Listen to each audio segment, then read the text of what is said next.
美国目前释出了台美晶片制造5-5分的一个政策，当然不只是在意味着未来，那么在整体的一个供给，那么重新进行分配，还有版图上的一个挪移以外，那更涉及的是包括了经济安全，那么还有在地缘政治，乃至于在供应链的重塑以及技术主导权的一个深层博弈。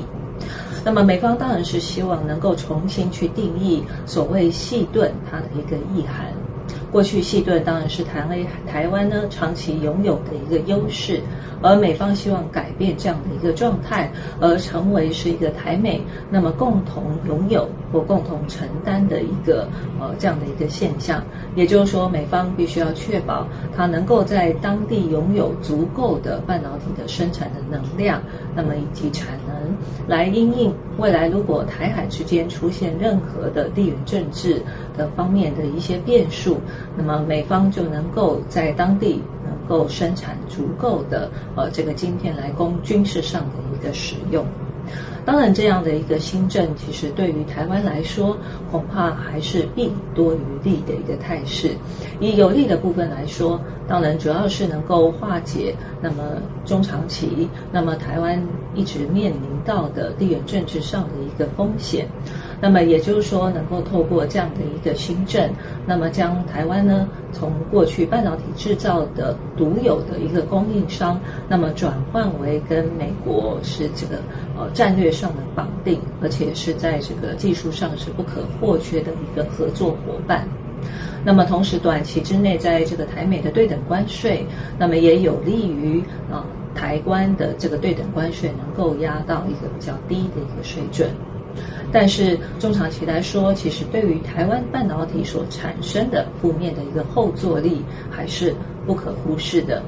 那么毕竟大量的往美国来进行相关的投资或者是产能的一个移动，那都会弱化台湾半导体本身它的整体的一个生态系以及供应链的一个完整度，也都会遭到毁损或者是破坏。那么甚至对于台湾未来中长期，不管是在这个人才的外流